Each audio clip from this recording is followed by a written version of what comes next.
Esther chapter 2. Esther chosen queen. After these things, when the anger of King Ahasuerus had abated, he remembered Vashti, and what she had done, and what had been decreed against her.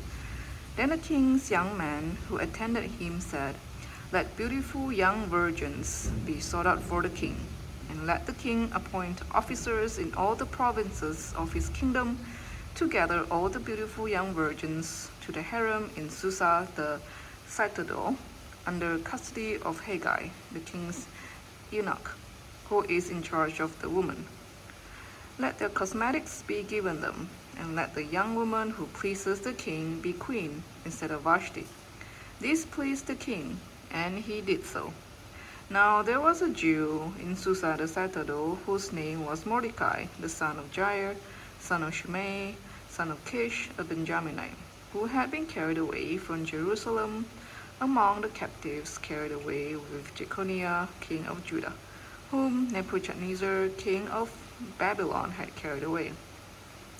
He was bringing up Hadassah, that is Esther, the daughter of his uncle, for she had neither father nor mother. The young woman had a beautiful figure and was lovely to look at. And when her father and her mother died, Mordecai took her as his own daughter.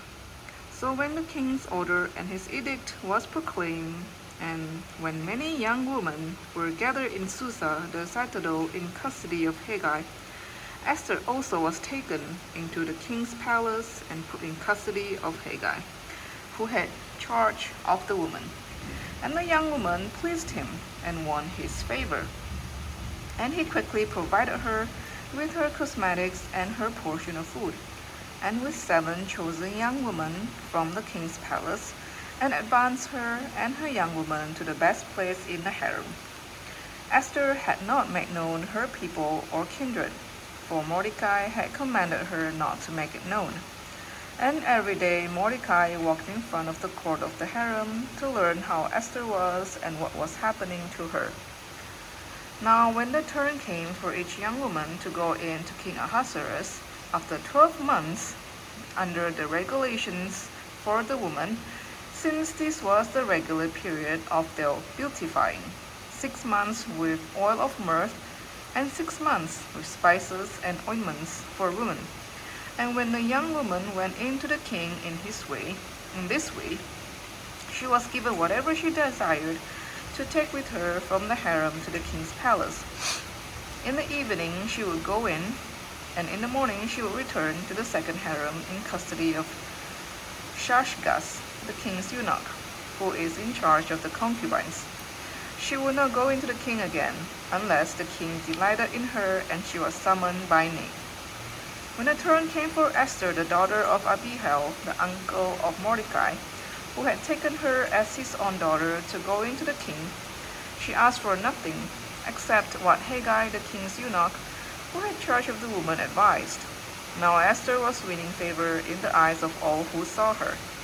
And when Esther was taken to King Ahasuerus into his royal palace in the 10th month, which is the month of Tebeth, in the 7th year of his reign, the king loved Esther more than all the women, and she won grace and favor in his sight more than all the virgins, so that he set the royal crown on her head and made her queen instead of Vashti.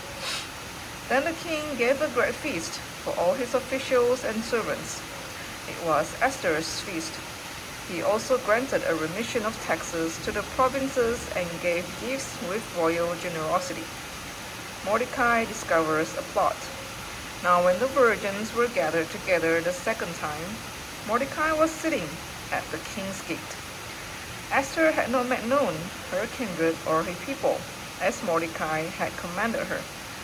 For Esther obeyed Mordecai just as when she was brought up by him. In those days, as Mordecai was sitting at the king's gate, Bigthan and Teresh, 2 of the king's eunuchs who guarded the threshold, became angry and sought to lay hands on King Ahasuerus. And this came to the knowledge of Mordecai, and he told it to Queen Esther, and Esther told the king in the name of Mordecai. When the affair was investigated and found to be so, the men were both hanged on the gallows. and it was recorded in the book of the Chronicles in the presence of the king. This was Esther chapter 2.